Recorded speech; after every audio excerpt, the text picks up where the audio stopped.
Mhm. Hello everyone, we are back with another episode of LMScast. I'm Joshua Millage and this is Christopher Badgett. And today we are talking about pricing and when it is important to choose a single price option over a reoccurring price option. These are questions that make my head spin, Chris. So where do we start with all of this? Well, I think to get this conversation going, we can talk about the Lifter LMS plugin that we've created, in that if you use the built-in course cart, the shopping cart that comes with the plugin, no third-party plugin required, you have to assign a course to either have a one-time payment or have a recurring payment. And with our plugin, you can also integrate it with WooCommerce if you want to use their cart system and all their extensions, which include a recurring payment extension called Subscriptions, which is a great plugin for their system. But anyways, that's the technology side. But before all that, we have to have this conversation about, I'm going to sell a course. Do I want to charge a one-time fee or put it on a recurring monthly revenue? That's a big decision. So let's talk about that in terms of like how big should the price be? Like if we were to think about the same course as a one-time payment versus recurring, and then let's talk about, if we are going to do recurring, how do we continually add values to justify that monthly or weekly or yearly bill that people receive? Right. Well, I think to start off, in terms of single versus reoccurring payment, I think the big question is the business model behind it. And reoccurring revenue means reoccurring value. And so if you look at the software as a service space, so SaaS as it's called, and that idea is that people pay monthly, like for Salesforce.com or Infusionsoft or Entreport. And the reason that they're paying monthly is that as the product matures, it's going to get better and new features are going to be added in. So the value is increasing because you're paying more a month. So it's also good for the business because it helps them predict revenue and all these other things and situates them to improve on that. The traditional model was you sell, Windows 98 and you got to pay hundreds of dollars to go to XP and hundreds of dollars to go to the next, to the next, to the next.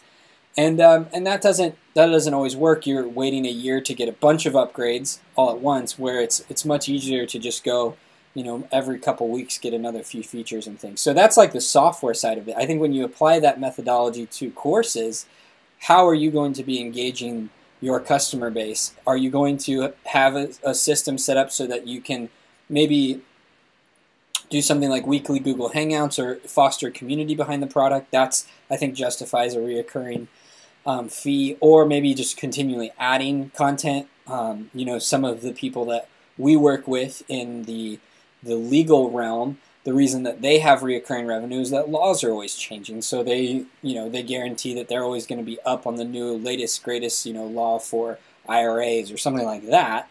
And so therefore that justifies the recurring, because they have to constantly do work to make sure that they're up on it. But I think if you're selling a static, like here's an end-to-end product, and I'm just going to put it out there, it's going to be harder to justify that reoccurring fee. It's going to be much easier to just do that at a straight-up single cost. And there is a kind of a middle ground there. So let's say you do have an end-to-end solution, but you don't really have value that continues after they've gone through the program. What you can do, though, is if you have a $1,000 course, that's a lot of money for somebody to pay, but you could instead think about using that recurring thing just to lower the barrier to entry to get people into your course. So instead, you could do two payment options, $1,000 or $100 a month for 12 months, or something like that. Mm-hmm. Or just not even do the one-time pricing, but put an end to that reoccurring payment.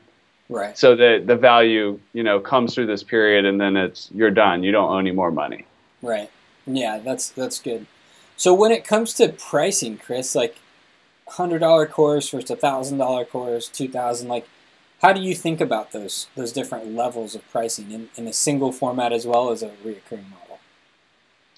Well, pricing is a huge topic, but there's pricing is also like really subjective. If you ask a real estate agent, like, how much is this house worth?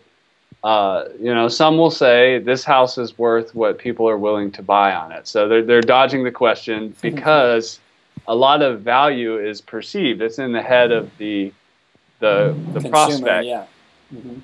Then there's things like actual value, like if your learning management system and your online course, maybe it includes a live event in the price. Well, you know, you have a certain amount of overhead or, you know, cost to put on that event and host the event and everything. So there's value there. That's like more tangible, hard value. A lot of online courses are purely digital in nature, so we get more into that perceived value space.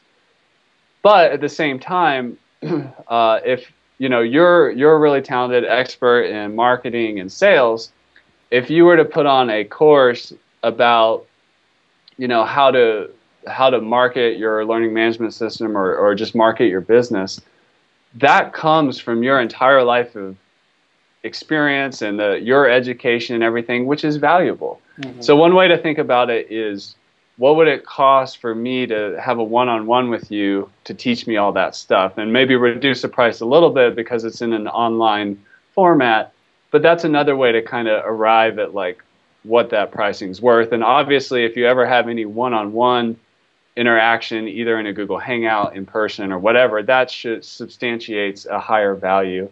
If your course is 100% passive in nature, it may be worth less. If, like with the Lifter LMS plugin, if you use the certificate functionality, if you're actually giving somebody a certificate that's accredited by something or allows them to fulfill continuing education requirements, that course is valuable and may even be mandatory if the person has to continually submit these hours. So pricing and value is a really big conversation, and you can also use the interactive approach in terms of just asking your market, how much would you be willing to pay for me to teach you online how to do X? That's another way to do it.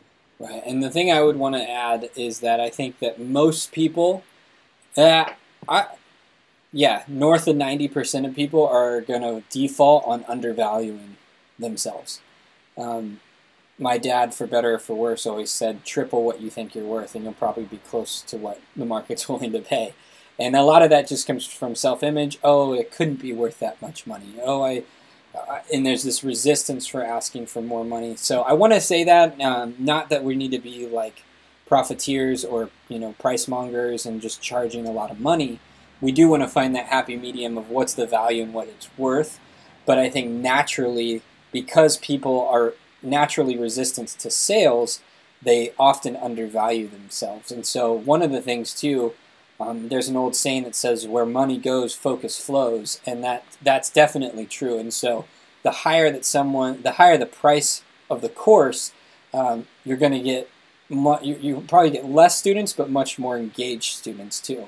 So there's that side of the pricing strategy that's important to think about. And so a lot of people go and they sell like a $19 course, and then they wonder why no one ever took it, and it was an impulse buy. And it really depends. Maybe that is your strategy, just volume, volume, volume. Or maybe you're like, no, I don't want volume so much as just starting a community. So I think it's hard to start a really robust community at the lower dollar points, in my experience, because people just don't take it as seriously. You know, colleges is a great example of that. A lot of people take college pretty seriously, but they're also paying a lot of money.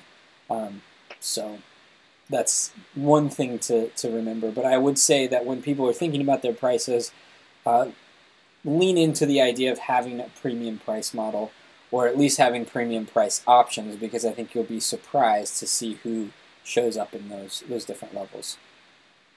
Absolutely. Cool. Well, I think that's a good nugget on price and pricing. You know, I don't know if we're taking our own medicine on this or not, because I think our Lifter LMS is priced very, very reasonably at $97 for a single site license and $297 for a multi-site license.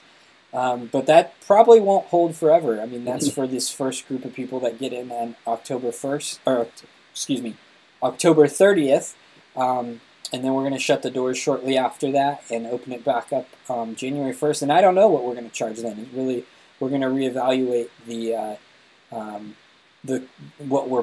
value we're providing. And that, so one of those things when we talk about getting a little under the hood of our pricing strategy is we want to make this a really easy purchase for a lot of people, and we want to limit the amount of time it's being sold to capture the highest engaged people, the people that are paying attention to the content we're putting out there, the people that want to improve online education, and the people that will give us feedback so that we can rapidly improve this product and make it even more valuable than when it launches on the 30th. So if you're interested in that, you can learn more at LifterLMS.com. Just enter in your email and you'll be taken to the first set of videos that we've produced on the functionality of the plugin and how it can really change the way that you distribute and engage with your students. So we're excited about that. And again, if you have any questions, you can always reach me at joshua@lmscast.com. And this is Chris at lms.com. And one more thing, if you purchase the plugin, one of the things of value that you get is access to our support forum, but it's also a community. So if you want to put an idea up on the private support forum about, hey, how much should I charge? Or for my course, it's about X, Y, and Z. We're building a community here of people who are all trying to do this online education thing and build a business around it if you're outside of the nonprofit sector. So anyways, the community's here for you. You can see what other people are doing, what they're charging, their pricing structures, and so on. And yeah, feel free to reach out to us directly if you just want to run an idea by us or anything like that for your pricing or fixed price versus recurring revenue. Right on. All right, well, until next time, we'll see you then.